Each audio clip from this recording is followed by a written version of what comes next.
কক্সবাজারেও তলিয়ে গ্রামের পর গ্রাম, উত্তরে থামছে না প্লাবন। একটা বগিতেও এরকম ভাবে কোনো সিসিটিভি দেখতে পাচ্ছি না। যেহেতু কাজ করতেছে না, তাহলে লাভটা কি? রেলের নতুন 250টি বগিতে সিসি ক্যামেরা থাকলেও মনিটরিং রুমে নেই সংযোগ, পুরানোগুলোও অচল, নিরাপত্তাহীন যাত্রীরা, আইটি বিভাগ না থাকায় মিলছে না সেবা। পিএসসির প্রশ্ন ফাঁস চক্রের সঙ্গে জড়িয়ে আঙুল ফুলে কলাগাছ ময়মনসিংহের সাখাওয়াত সায়েব চলাফেরা করেন দামি গাড়িতে, গ্রেফতারের পর বেরিয়ে আসছে চাঞ্চল্যকর তথ্য। এবং চলতি বছরই তিস্তা মহাপরিকল্পনার কাজ শুরুর দাবিতে নদী পাড়ে গণ অবস্থান, একযোগে তিস্তার 100 পয়েন্টে কর্মসূচি, দ্রুত সরকারের কাছে সুস্পষ্ট ঘোষণা কামনা।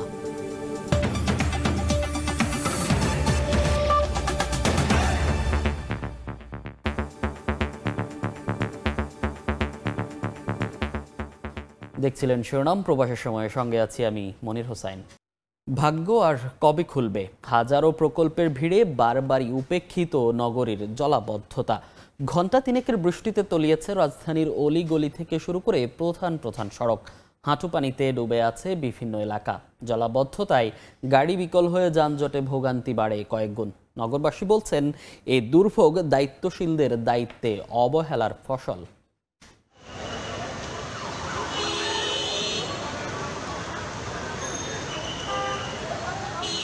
এ যেন ইট পাথরের নগরীর বুকে খালের প্রবাহ। কোমর পানি মারিয়ে প্রয়োজনের তাগিদে বের হওয়া মানুষের চলাচল। শুক্রবার সকালে মাত্র ঘণ্টা তিনেকের বৃষ্টিতে তলিয়ে যায় রাজধানীর নিউ মার্কেট এলাকা। শুধু নিউ মার্কেট নয়, ধানমন্ডি, মিরপুর, বেইলি রোড, পান্থপথ, রাজারবাগ সহ বিভিন্ন এলাকার মূল সড়কে বিঘ্নিত হয় সড়ক যোগাযোগ। বিকল হয়ে পড়ে যানবাহন, আর এতে ছুটির দিনেও চরম ভোগান্তিতে পড়েন সাধারণ মানুষ। সকাল পেরিয়ে রাতেও কমেনি দুর্ভোগ। দুইটা লোক আমার সামনে সেলাবের তলে ঢুকে গেছে, মোবাইল টোবাইল সহ টানি উড়াইছি। শান্তিনগর মোড়ে ওখানে গাত্তা ছিল, গাত্তার মধ্যে পড়ে গেছিল। বৃষ্টি হইলেই আমরা এইভাবে হইতেছে। আমাদের অনেক টাকার মাল নষ্ট হয়ে গেছে, অন্তত 5 লাখ টাকার মাল নষ্ট হয়ে যেতে পারে। 93 থেকেই আসি এই এলাকায়, এই 93 থেকেই দেখতেছি 10 নম্বর থেকে এই পর্যন্ত পানি। আমার গাড়ির ইঞ্জিন সাইলেন্সার পুরোটা পানির নিচে ডুবে গেছে, তাহলে আমার গাড়ি কিভাবে চলবে? দেশের বিভিন্ন প্রান্ত থেকে চাকরির পরীক্ষা দিতে ঢাকায় আসা অনেকে রাজধানীর চিত্র দেখে অবাক হন। ধানমন্ডি এলাকায় এখানে এসে যে ভাবতেও পারিনি টাঙ্গাইল থেকে এসে যে এইরকম একটা পরিস্থিতিতে আমাদের পড়তে হবে। অনেক কষ্ট করে আসছি, এই অবস্থায় দুর্ভোগ পোহায় আমরা আবার ব্যাক করতেছি ডাক্তারকে না দেখায়। মানুষজন তো বেশিরভাগই ডুবে যাচ্ছে, ডুবন্ত অবস্থা। এখন হসপিটালে আসতে অনেক মানুষেরই ভোগান্তি হচ্ছে। বেলা 12টার দিকে বৃষ্টি কমলে মূল সড়কের পানি সরে গেলেও রাজধানীর মিরপুর সহ বিভিন্ন এলাকার ভেতরের সড়কগুলোতে জমে থাকে পানি। ড্রেন উপচে কিছু এলাকার মানুষের ঘরের ভেতর ঢুকে পড়ে ময়লা পানি, ভেঙে পড়ে পয় নিষ্কাশন ব্যবস্থা। এলাকাবাসী ক্ষোভ ছাড়লেন স্থানীয় জনপ্রতিনিধিদের উপর। এই এলাকাত কোনো কাজ হয় না, আমরা গরিব মানুষ এলে কষ্ট করে কিনি, এই বন্যা এসে এলে সব তোলায় মলায় নিয়ে চলে যায়। কষ্ট হয়ে যাচ্ছে, গার্মেন্টস অফিস খোলা যেতে পারি নাই। গরমে মানুষজন কিছু বসতে পারে না, খাইতে পারে না, পানি আর পানি। শুক্রবার দিনও মুসল্লিরা জুমা নামাজ পড়তে পারেনি এই পানির কারণে। দীর্ঘদিন ধরে প্রভাবশালীরা গিলে খেয়েছে নগরীর খালগুলো। সমস্যা সমাধানের নামে সংশ্লিষ্টরা টালবাহানা করছেন বলেও দাবি নগরবাসীর। 10 মিনিট বৃষ্টি হইলে 2 দিন 3 দিন পানির তলে থাকা লাগে। এইগুলো যারা দেখাশোনার কথা তারা দেখে না। আমরা কেন মুখ খুলে কথা বলবো? আমাকে বাধ্য হইছি আমরা কথা কইতে। খাল একবার উঁচু হয়ে গেছে, আর খাল দুই মুড়ো বাসা বাড়ি করে একবার আটক করে ফেল দিছে, পানি যায় সারে বেরতেছে না। জলাবদ্ধতায় শুধু মানুষ নয়, বিপাকে পড়ে প্রাণীগুলো, আশ্রয় নেয় উঁচু স্থানে। কোথাও হাঁটু পানি, কোথাও কোমর সমান। খোদ রাজধানীতেই এই অবস্থা। এখানকার স্থানীয় বাসিন্দারা বলছেন, দীর্ঘদিন ধরে দায়িত্বশীলদের দায়িত্বে অবহেলায় এই ভোগান্তির অন্যতম কারণ। তাই দায়িত্বশীলদের জনগণের ভোগান্তি কমাতে হতে হবে আরও বেশি সচেতন, নিতে হবে প্রয়োজনীয় পদক্ষেপ। ধ্রুব ব্যানার্জি, সময় সংবাদ, ঢাকা। বন্যা প্লাবিত নয়, জোয়ার কিংবা বানের জলে ভেসে যাওয়াও নয়। শুক্রবারের বৃষ্টিতে রাজধানী ঢাকার সব পথঘাট চলে যায় পানির নিচে। পাখির চোখে নগর দৃশ্য ধারণ করেছেন মোবারক শুভ। আরও জানাচ্ছেন আফজাল হোসেন।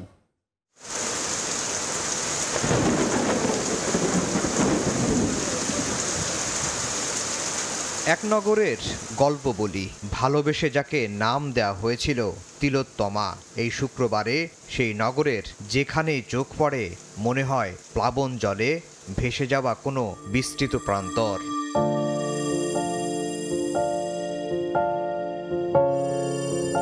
বর্ষা এবারে কিছুটা দেরিতে অস্তিত্ব জানান দিলেও আষাঢ়ের প্রথম ভাগ পেরোনোর পরই থেকে থেকে বৃষ্টিতে ভিজছিল নগরের ইটকাঠ ও মানুষেরা।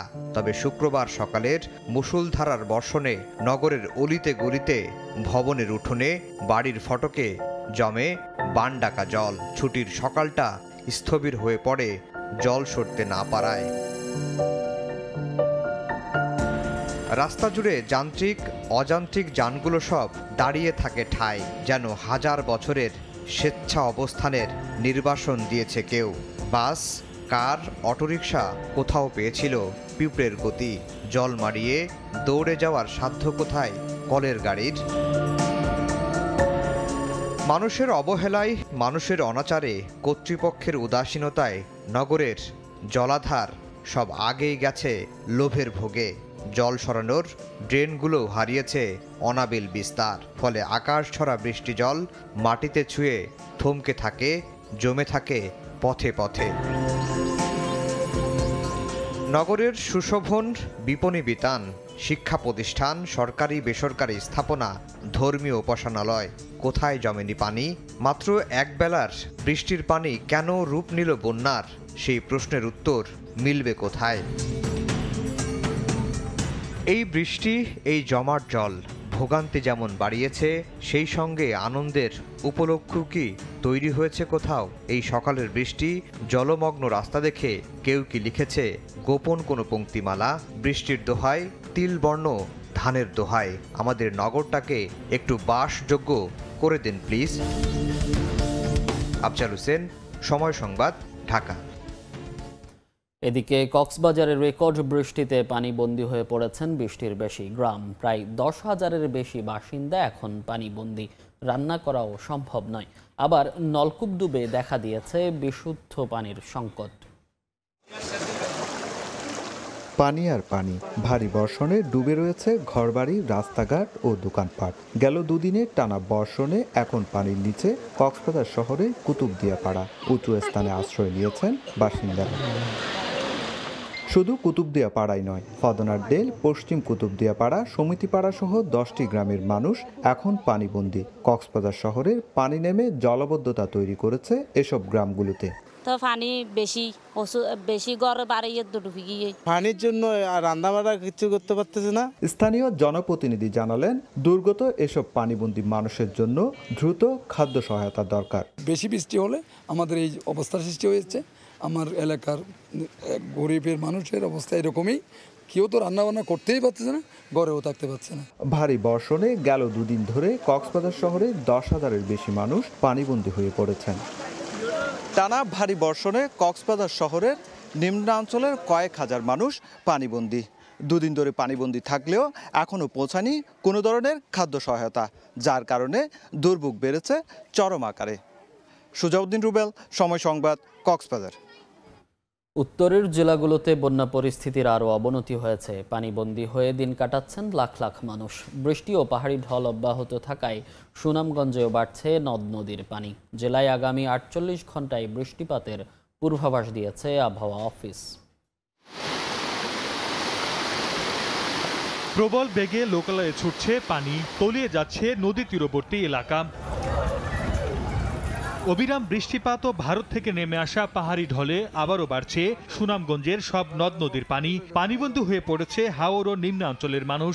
খালগুড়া খনন করা না হইলে এই পানি জলাবদ্ধতা মানুষের সৃষ্টি করবই। এদিকে জামালপুরে যমুনা নদীর পানি বেড়ে রাস্তাঘাট তলিয়ে গেছে। এতে 4 উপজেলার 3 লাখের বেশি মানুষ পানিবন্দী হয়ে পড়েছেন। সরকারি ত্রাণ না পৌঁছায় মানবেতর জীবনযাপন করছেন বানভাসীরা। পানি ভিড়বেন না, ফাইলে কি করি খাই। পানি বাড়ে আবার কমে, মানুষের দুর্ভোগ দেখার মতো নয়। গাইবান্ধে বাড়ছে ব্রহ্মপুত্রে নদের পানি। এরই মধ্যে দেখা দিয়েছে বিশুদ্ধ পানি, শুকনো খাবার ও গোখাদ্যের অভাব। 4 মেট্রিক টন জিআরএস চাউল দেওয়া হয়েছে, যা চাহিদার তুলনায় অত্যন্ত অপ্রতুল। আমি সব পরিবারকে দিতে পারি নাই। এদিকে কুড়িগ্রামেও বিপদসীমার ছুঁই ছুঁই করছে তিস্তার পানি। অন্যান্য নদ নদীর পানি মিলিয়ে চরম বিপাকে চর ও নিম্নাঞ্চলের অন্তত 2 লাখ বাসিন্দা। দেখা দিয়েছে নদী ভাঙনও। সর্দার মোহাম্মদ আরিফ, সময় সংবাদ। রেলের নতুন কেনা 250টি বগিতে সংযুক্ত আছে অত্যাধুনিক সিসিটিভি ক্যামেরা। তবে 4 বছর ধরে কোনো ছবি ধারণ হয় না এসব ক্যামেরায়। আবার গত বছর নাশকতার পর 2-1টি ট্রেনে সিসি ক্যামেরা বসালেও 6 মাসের মাথায় অচল সব। এতে চলতি পথে নিরাপত্তাহীনতায় ভুগছেন যাত্রীরা। নাজমুস সালেহির রিপোর্ট।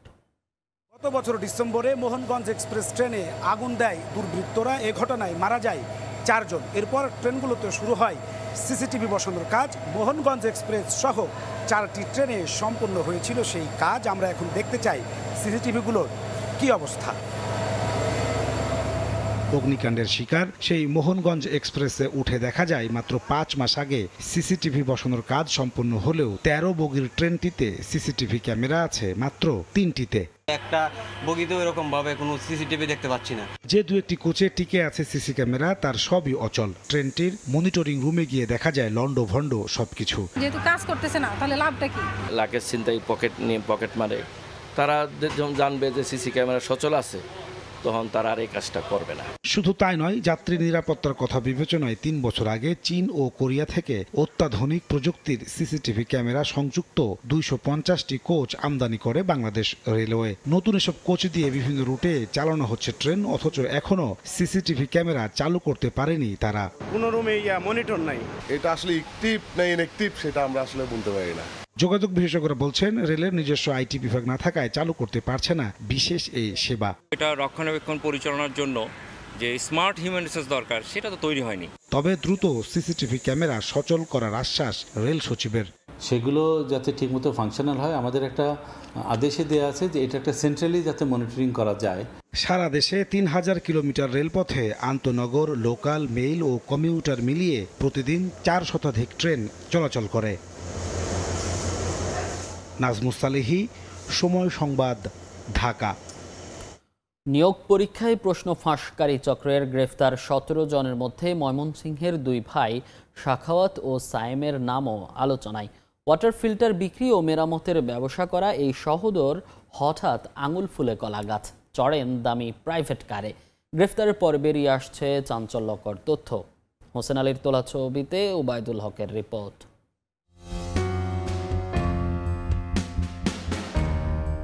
সাখাওয়াত হোসেন ও তার ভাই Sayem Hossain Bangladesh public service commission পিএসসির প্রশ্ন ফাঁসকারী চক্রের গ্রেফতার 17 জনের মধ্যে আছেন 2 ভাই। এই 2 ভাই সম্পর্কে জানতে ময়মনসিংহের ফুলবাড়িয়ার ইচাইল গ্রামে সময় সংবাদ। স্থানীয়রা জানান, 4 ভাই বোনের মধ্যে সাখাওয়াত বড় আর সায়েম সবার ছোট। তাদের বাবা শাহেদ আলী প্রায় 40 বছর ধরে ওয়েল্ডিং এর ব্যবসা করেন। প্রাথমিকের গণ্ডি পার হতে পারেননি সাখাওয়াত। মাদ্রাসায় পড়েছেন কয়েক মাস। ক্যান্সারে আক্রান্ত হয়ে মা মারা যাওয়ার পর পড়াশোনা ছেড়ে 1 যুগ আগে গ্রামে অটোরিকশার এসিড পানির ব্যবসা শুরু করেন তিনি। এরপর এসএসসি পাশ করা ছোট ভাই সায়েমকে নিয়ে ঢাকা চলে যান সাখাওয়াত। গত ঈদ উল ফিতরে ঢাকা থেকে দামি প্রাইভেট কার নিয়ে আসেন বাড়িতে। তবে প্রশ্ন ফাঁসের ঘটনায় গ্রেফতারে রীতিমতো হতবাক গ্রামবাসী। আমরা জানি ভালো লোক, ওখান যে এনু যে এই ঘটনা আমরা শুনিয়া পাড়ার প্রতিবেশী সবাই অবাক। ঈদের সময় আইছিল বাড়ি, এই সময় ওরা গাড়ি নিয়ে আইছিল। সাখাওয়াত এন্টারপ্রাইজ নামে রাজধানীতে ওয়াটার ফিল্টারের ব্যবসা পরিচালনা করা সাখাওয়াতের লাইফস্টাইলে পরিবর্তন এসেছে কয়েক বছরে। তবে ব্যবসার মাধ্যমেই তাদের উন্নতি হয়েছে বলে দাবি স্বজনদের। প্রচুর কামাই এই ব্যবসার মধ্যে, মানে ফিল্টারের ব্যবসার মধ্যে অন্তত লাখ লাখ টাকার ব্যবসা। যে কথাগুলো উঠছে এবং যে ছেলে যে গ্রেপ্তার হয়েছে এটা সম্পূর্ণ ষড়যন্ত্রমূলক। সাখাওয়াতের এক বোন চাকরি করেন ঢাকার একটি ব্যাংকে, আরেক বোন পড়ছেন ময়মনসিংহের বেসরকারি নার্সিং কলেজে। ওবায়দুল হক, সময় সংবাদ, ময়মনসিংহ। চলতি বছরে নিজস্ব অর্থায়নে মহাপরিকল্পনা বাস্তবায়নের দাবিতে তিস্তা পাড়ে গণ অবস্থান কর্মসূচি পালন করেছে তিস্তা বাঁচাও নদী বাঁচাও সংগ্রাম পরিষদ। শুক্রবার বিকেলে একযোগে 110টি পয়েন্টে কর্মসূচিতে যোগ দেন 20,000 মানুষ।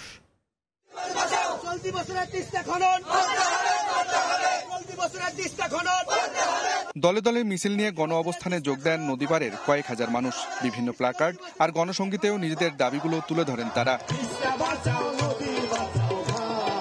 শুক্রবার বিকেলে নিজস্ব অর্থায়নে চলতি বছরেই তিস্তা মহাপরিকল্পনা বাস্তবায়নের দাবিতে একযোগে তিস্তার ১১০টি পয়েন্টে গণ অবস্থান কর্মসূচি পালন করে তিস্তা বাঁচাও নদী বাঁচাও সংগ্রাম পরিষদ। যে কোনো মূল্যে চলতি বছরেই মহাপরিকল্পনা বাস্তবায়নের দাবি জানান তারা। তিস্তা নদীর পাড়ের মানুষ বাড়ি ঘর ভাঙি দিতেছে, জমা জমি ভাঙি দিতেছে, খরা মৌসুমে আবাদ করতে পারতেছে না। নদী এলাকার মানুষ আমরা ভুগতে আমরা আজকে পৃথিবীর মধ্যে পড়ে গেছি। বৈষম্য নিপাত যাক, তিস্তা পাড়ের মানুষ দুঃখ কষ্ট থেকে মুক্তি পাক। সরকার যে তিস্তা খনন করে দিত, তাদের নদীর এলাকার মানুষের সুবিধা হতো।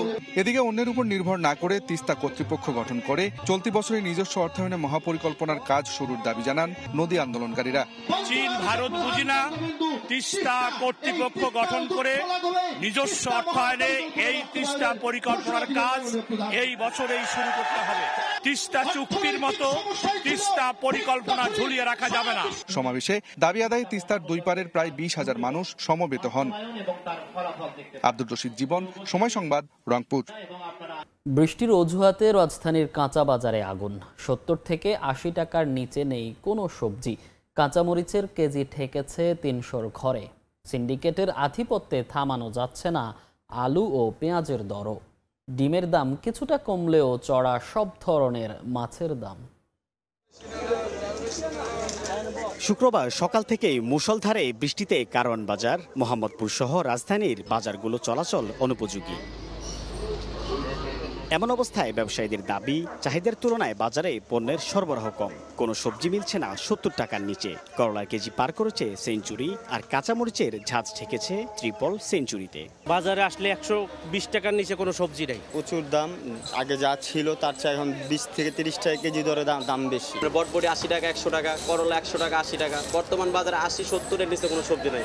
এদিকে ক্রেতার চাহিদার দুর্বলতাকে পুঁজি করে সিন্ডিকেটের দৌরাত্ম্য আলু পেঁয়াজের বাজারে। আমদানি করা পেঁয়াজ বাজারে থাকলেও স্বস্তি নেই দামে। দেশি পেঁয়াজ বিক্রি হচ্ছে ১২০ টাকা কেজি, আর আলুর দর ৬৫ থেকে ৭০ টাকা। পেঁয়াজের বাজারটা একটু ঊর্ধ্বগতি। ২ কেজির জায়গায় ১ কেজি কিনে খাইলেও খাইতে হয়। ইন্ডিয়া বলে পেঁয়াজের দাম কম আছে, কিন্তু বাংলাদেশে ইন্ডিয়ান পেঁয়াজের দাম কম না। 1 কেজি আলু আমরা কিনছি আজকে 49 কেজি, ব্যস্ত আছি কত করে 54 টাকা। আলুটা দিন দিন বেড়ে যাচ্ছে, এটা বাড়তে বাড়তে আজকে ৬৫ টাকা হয়ে গেছে। ২ সপ্তাহ আগেও ১৫৫ থেকে ১৬০ টাকায় বিক্রি হয়েছে ১ ডজন লাল ডিম। সরবরাহ বৃদ্ধি হওয়ায় ডজন প্রতি কমেছে ১৫ থেকে ২০ টাকা। ক্রেতার অস্বস্তি বাড়াচ্ছে আকাশ ছোঁয়া মাছের দামে। সপ্তাহের ব্যবধানে ৫০ থেকে ১০০ টাকা বেড়েছে চিংড়ি, ইলিশ সহ পাবদার দাম। বাজারে এত দামের মাছ নিয়ে আইছি, কাস্টমার নাই। সারা বাজারে মাছের দাম একটু বেশি আগের থেকে, আজকে বৃষ্টির জন্য আরেকটু বেশি বাড়ছে। লাল ডিম ১৪৫ টাকা ডজন হয়েছে, সাদা ডিম ১৩৫-৪০ টাকা ডজন হয়েছে। তবে উচ্চ মূল্যে স্থির আছে ব্রয়লারের দাম। রাজধানীর কারওয়ান বাজারে কেজি বিক্রি হচ্ছে ১৭০ থেকে ১৮০ টাকা।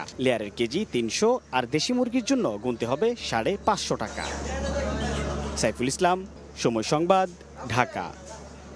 দেশে বিভিন্ন জাতের গরুর লালন পালন খরচ বিভিন্ন রকম হলেও বাজারে সব গরুর মাংস বিক্রি হয় একই দামে। এমনকি ষাঁড় কিংবা গাভীর মাংসের দামেও পরিষ্কার পার্থক্য দেখতে পান না ক্রেতারা। এভাবে মাংস বিক্রিকে ভোক্তার সঙ্গে প্রতারণা হিসেবে দেখছেন বিশেষজ্ঞরা। কামরুল হাসান সবুজের রিপোর্ট। কেউ ব্রয়লার খাচ্ছে কম দামে, কেউ সোনালি খাচ্ছে, কেউ দেশি খাচ্ছে। দেশিটা একটু দাম বেশি। মুরগির বাজারে তো সামর্থ্য অনুযায়ী মাংস কেনার সুযোগ পাওয়া যাচ্ছে, কিন্তু গরুর মাংসে হচ্ছেটা কি? এখানে কোনো অপশন নাই, এটা এক দাম। জিনিসের তফাতের জন্য দামের কোনো তফাৎ হয় না। দামর বলেন, বকন বলেন, গাই বলেন, সার বলেন, একই রেটে বেশি আমরা। এই যে একই দামে বিভিন্ন মান ও স্বাদের গরুর মাংস কিনতে বাধ্য হচ্ছেন, কখনো কি ভেবেছেন দেশি, ফ্রিজিয়ান, সিন্ধি, শাহিওয়াল, রেড চিটাগং গরু, আবার গাভী, ষাঁড়, বলদের লালন পালন খরচ ও চাহিদাও কি সমান? লালন পালন করতে গেলে আপনার দেশি গরুর খরচ বেশি। ষাঁড় গরুর টেস্টই আলাদা, গাভী গরুর টেস্ট আলাদা। একটা গরুর ভিতরে ১০,০০০ টাকা ব্যবধান। উৎপাদন খরচে পার্থক্য থাকার পরও এক দামে সব ধরনের গরুর মাংস বিক্রি করাকে ভোক্তার সঙ্গে প্রতারণা হিসেবে দেখছেন বিশেষজ্ঞরা। এটা অবশ্যই আমরা গ্রাহকরা প্রতারিত হচ্ছি। দীর্ঘদিন ধরে ক্রেতাকে ঠকিয়ে আসা এই বিপণন কাঠামোর পরিবর্তন চায় ভোক্তার অধিকার নিয়ে কাজ করা সংগঠন ক্যাব। এইটা যে পর্যন্ত না হচ্ছে, সুযোগ সন্ধানী ব্যবসায়ী সবসময় তার প্রফিট বৃদ্ধির জন্য প্রতারণা করে যাবে। অবশ্য প্রাণী সম্পদ অধিদপ্তর বলছে ভোক্তারা চাইলেই গড়ে উঠবে বিভিন্ন দামে গরুর মাংস বিক্রির বাজার কাঠামো। ভোক্তা ড্রিভেন বাজার, কিন্তু আমি কি চাচ্ছি সেটা যদি আপনি এনশিওর করেন তাহলে কিন্তু আপনি সুরক্ষাটা পাবেন। অবশ্যই কম দামে কিনতে পারবেন, কিন্তু সেটার জন্য বিক্রেতার সাথে ভোক্তাকে বেশি সচেতন হতে হবে। বিভিন্ন জাতের গরুর মাংস বিভিন্ন দামে বিক্রির সরকারি সিদ্ধান্ত সব বাজারে কার্যকর করতে হয়তো কিছুদিন সময় লাগবে, কিন্তু সেই সময়টা কতটা লম্বা হবে বলা হচ্ছে তা নির্ভর করবে ক্রেতার উপর। কারণ ক্রেতারা চাইলে এই সিদ্ধান্ত এখন থেকেই কার্যকর করার পথে হাঁটতে পারেন তারা। কামরুল হাসান সবুজ, সময় সংবাদ, ঢাকা। পদ্মা সেতুর পুনর্বাসন 5 কেন্দ্র আলোর দ্যুতি ছড়াচ্ছে। পদ্মা পাড়ে যেন এক ভিন্ন শহর, বদলে গেছে জীবনধারা। তবে প্রকল্প শেষ হওয়ায় কেন্দ্রগুলোর 5টি স্বাস্থ্যকেন্দ্র ও 4টি প্রাথমিক বিদ্যালয় চ্যালেঞ্জের মুখে পড়েছে। নাসিরউদ্দিন উজ্জ্বলের রিপোর্ট, ছবি তুলেছেন আবু সাইদ। পদ্মা সেতু প্রকল্পের পুনর্বাসন কেন্দ্র পদ্মা পাড়ে এক পরিকল্পিত শহর। সেতুর জন্য জমি অধিগ্রহণে পর্যাপ্ত অর্থ পাওয়ার পরও পদ্মার দুই পারে 5টি পুনর্বাসন কেন্দ্রে 3012 প্লটের 3011 প্লটই বরাদ্দ দেওয়া হয়েছে। 100 বাণিজ্যিক প্লট ও 124 বাণিজ্যিক স্পেসও বরাদ্দ শেষ। পরিবারগুলোর নারী সদস্য সহ 13টি ট্রেডে 5165 জনকে উচ্চতর প্রশিক্ষণ দেওয়া হয়েছে। তবে 30 জুন সেতুর প্রকল্প শেষ হওয়ায় চলতি জুলাই থেকে স্বাস্থ্যকেন্দ্র ও প্রাথমিক বিদ্যালয়ের কর্মকর্তাদের বেতন ভাতা নিয়ে অনিশ্চয়তা দেখা দিয়েছে। কিছু কিছু মানুষের কাছ থেকে শুনি যে আমরা বেতন পাইতেও পারি, নাও পারি। যদি বেতন না দেয় তাহলে আমরা পরিবার নিয়ে কিভাবে চলবো? উপজেলা প্রশাসনকে আমরা নির্দেশনা দিয়েছি যে এই জাতীয়করণ হওয়ার আগ পর্যন্ত যে সময়টুকু, এই সময়টুকুতে যেন এই স্বাস্থ্যকেন্দ্র এবং প্রাথমিক বিদ্যালয়ে সেবা দেওয়ার কাজটা যেন ব্যাহত না হয়। 5টি স্বাস্থ্যকেন্দ্র ও প্রাথমিক বিদ্যালয়গুলোতে 89 জন কর্মরত রয়েছেন। মুন্সিগঞ্জের কুমারভোগ থেকে নাসিরউদ্দিন উজ্জ্বল, সময় সংবাদ। ন্যাটো সম্মেলনের শেষ দিন বন্ধু জেলেনস্কিকে শত্রু পুতিন নামে ডেকে ট্রলের শিকার মার্কিন প্রেসিডেন্ট বাইডেন। গুরুত্বপূর্ণ সিদ্ধান্ত ছাড়াই শেষ হলো 75তম আয়োজন। সম্মেলনে ইউক্রেনকে আগামী বছরের মধ্যে ন্যূনতম 43.28 বিলিয়ন মার্কিন ডলার সামরিক সহায়তা দিতে সম্মত হয়েছে মিত্ররা। পারমাণবিক অস্ত্র ব্যবহারের হুমকি দেয়ায় রাশিয়ার নিন্দা জানায় জোটটি। পাশাপাশি সব ধরনের রাজনৈতিক ও সরঞ্জাম সহায়তা বন্ধের আহ্বান জানানো হয় চীনকেও। শেষ হলো পশ্চিমা সামরিক জোট ন্যাটোর 75তম শীর্ষ সম্মেলন। এবারের আয়োজক ছিল যুক্তরাষ্ট্র। বৃহস্পতিবার সমাপনী দিনে বক্তব্য রাখেন জোটভুক্ত দেশের প্রেসিডেন্ট সহ শীর্ষ নেতারা। উপস্থিত ছিলেন নেতৃত্বাধীন দেশটির প্রেসিডেন্ট জো বাইডেনও। এদিন ভুল করে ইউক্রেনের প্রেসিডেন্টকে পুতিন সম্বোধন করেন তিনি। এতে সামাজিক যোগাযোগ মাধ্যমের পাশাপাশি নিজ দলেও ট্রলের শিকার হচ্ছেন বাইডেন। 32 দেশের অংশগ্রহণে আয়োজিত এবারের সম্মেলনের মূল দৃষ্টি ছিল ইউক্রেনের ওপর। ন্যাটোর ঘোষণাপত্রে বলা হয়, ইউক্রেনকে আগামী বছরের মধ্যে ন্যূনতম 43.28 বিলিয়ন মার্কিন ডলার সামরিক সহায়তা দিতে সম্মত হয়েছে মিত্ররা। তবে জোটটির বিদায়ী মহাসচিব জেন্স স্টলটেনবার্গ যুদ্ধবিধ্বস্ত দেশটির জন্য দীর্ঘমেয়াদী যে আর্থিক প্রতিশ্রুতি চেয়েছিলেন তা পূরণ হয়নি। অবশ্য ইউক্রেনকে ন্যাটোতে যুক্ত করতে জোটের সমর্থন অব্যাহত থাকবে বলে জানান সংশ্লিষ্টরা। এদিকে পারমাণবিক অস্ত্র ব্যবহারের হুমকি দেয় রাশিয়ার দায়িত্বজ্ঞানহীনতার নিন্দা জানায় ন্যাটো। এ তালিকায় রয়েছে বেলারুশও। ঘোষণাপত্রে রাশিয়ার মিত্র হিসেবে চীনের বিষয়েও কড়া ভাষা ব্যবহার করা হয়। বলা হয়, ইউরো আটলান্টিক নিরাপত্তার ক্ষেত্রে চ্যালেঞ্জ তৈরি করেছে বেইজিং। এ সময় রাশিয়ার কাছে সব ধরনের রাজনৈতিক ও সামরিক সরঞ্জাম সহায়তা বন্ধ করতে চীনের প্রতি আহ্বানও জানানো হয়। বিবৃতিতে ইন্দো প্যাসিফিক অঞ্চলের কথাও বলা হয়। সম্মেলনে ন্যাটো ও ইইউ এর মধ্যে সহযোগিতা নিয়েও আলোচনা হয়। মৌসুমী সাথী, সময় সংবাদ। অর্থনৈতিক প্রবৃদ্ধি অর্জন ও কর্মসংস্থান সৃষ্টি সহ নানা পদক্ষেপের জন্য ইতালিতে দিন দিন জনপ্রিয় হয়ে উঠছে ক্ষমতাসীন মেলোনি সরকার। এমনকি চমৎকার নেতৃত্ব গুণে ইউরোপেও গ্রহণযোগ্যতা বেড়েছে মেলোনির। বর্তমানে মেলোনি সরকারের প্রতি আগ্রহ বাড়ছে প্রবাসী বাংলাদেশি কমিউনিটির মধ্যেও। ইতালি প্রতিনিধি মাকসুদ রহমানের তথ্যচিত্রের রিপোর্ট। 2022 সালে ইতালির ইতিহাসে প্রথম নারী প্রধানমন্ত্রী হন জর্জিয়া মেলোনি। ক্ষমতায় আসার পর দ্রুত সময়ের মধ্যে অর্থনৈতিক প্রবৃদ্ধি, নতুন কর্মসংস্থান সৃষ্টি সহ নানা পদক্ষেপে দেশটিতে শক্ত অবস্থান তৈরি করেছে তার সরকার। ইতালিতে অবৈধ ইমিগ্রেশন নিয়ে কঠোর নীতি গ্রহণ করলেও মেলোনির শাসনামলেই এখন পর্যন্ত সর্বোচ্চ সংখ্যক স্পন্সর ভিসার ঘোষণা আসে। এই অবস্থায় প্রবাসী বাংলাদেশিদের কাছেও জনপ্রিয় হয়ে উঠছে দেশটির ক্ষমতাসীন সরকার। কেউ কেউ বলছেন বর্তমান সরকারের গ্রহণযোগ্যতা আগের চেয়ে অনেক বেড়েছে। জার্মান, ফ্রান্স আমাদের প্রাইম মিনিস্টার জর্জিয়া মেলোনির মতো এত ভোট পায় নাই, এবং নিশ্চয়ই এটা পিছিয়ে তার ভালো যে কাজটি করছে তার জন্য এই রেজাল্টটা পাইছে। আমরা আশাবাদী যে আমাদের বিদেশিদের জন্য উনি আমাদের জন্য কিছু করবেন। তার নেওয়া পদক্ষেপগুলো ইতালিয়ানরা খুব পছন্দ করেছে। আমরা আশা করি মেলোনি সরকার আমাদের বাংলাদেশি প্রবাসীদের জন্য ভালো কর্মসূচি গ্রহণ করবে এবং এই কর্মসূচি আমাদের জন্য কল্যাণমুখী হবে। শুধু দেশটিতেই নয়, ইতালির প্রধানমন্ত্রী গুরুত্বপূর্ণ হয়ে উঠেছেন ইউরোপের জন্য। বিশেষ করে চলতি বছরের জুন মাসে ইইউ পার্লামেন্ট নির্বাচনে মেলোনির কট্টরপন্থী রক্ষণশীল দল ব্রাদার্স অব ইতালি এককভাবে প্রায় 29% ভোট পেয়ে রেকর্ড সৃষ্টি করে। এরপর থেকে নেতৃত্ব গুণে ইউরোপের অন্যতম নেতা হয়ে উঠেছেন মেলোনি, এমনটাই মনে করেন অনেকেই। সময় সংবাদ, ইতালি। বাংলাদেশের ক্রিকেট দলেও চলছে কোটা পদ্ধতি। ক্যাম্পে না থাকেও অদৃশ্য কোটায় জাতীয় দলের পাইপলাইন খ্যাত এইচপি ইউনিটের অস্ট্রেলিয়াগামী স্কোয়াডে জায়গা করে নিয়েছেন অনেক ক্রিকেটার। আছেন দীর্ঘদিন জাতীয় দলে খেলা ক্রিকেটাররাও, আবার ঘরোয়া লিগে ধারাবাহিক পারফর্ম করেও নেই সাইফ রুয়েল মিয়ারা।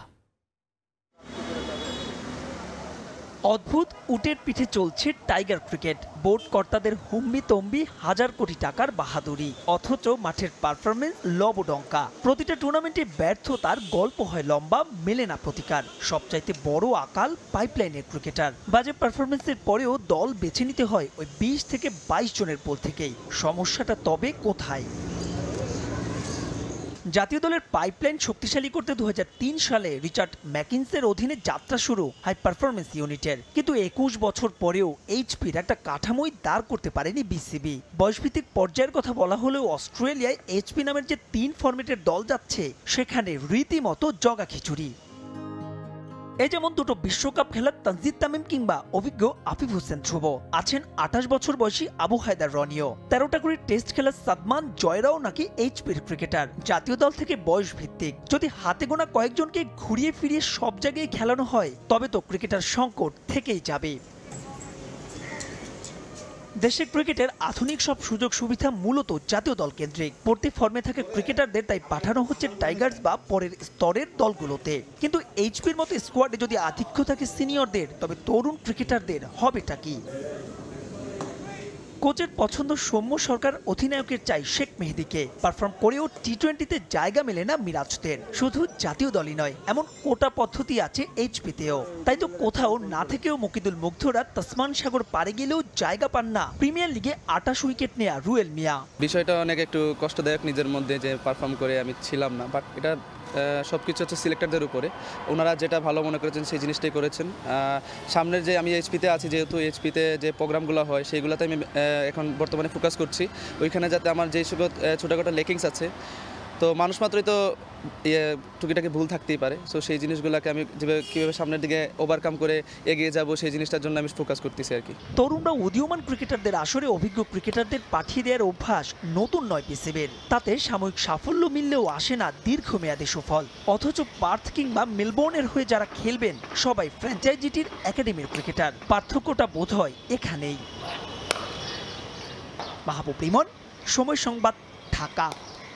এই পর্যায়ে শীর্ষ সংবাদগুলো জানিয়ে দিচ্ছি আরেকবার। 10 মিনিট বৃষ্টি হইলে 2 দিন 3 দিন পানির তলে থাকা লাগে। আমাদের ভোগান্তির কোনো শেষ নাই। আমরা ঢাকাবাসী। কোথাও কোমর, কোথাও হাঁটু পানি, বৃষ্টিতে জল জটে নাকাল রাজধানী। কক্সবাজারেও তলিয়ে গ্রামের পর গ্রাম, উত্তরে থামছে না প্লাবন। একটা বগিতেও এরকম ভাবে কোনো সিসিটিভি দেখতে পাচ্ছি না। যেহেতু কাজ করতেছে না, তাহলে লাভটা কি? রেলের নতুন 250টি বগিতে সিসি ক্যামেরা থাকলেও মনিটরিং রুমে নেই সংযোগ। পুরানোগুলো অচল, নিরাপত্তাহীন যাত্রীরা। আইটি বিভাগ না থাকায় মিলছে না সেবা।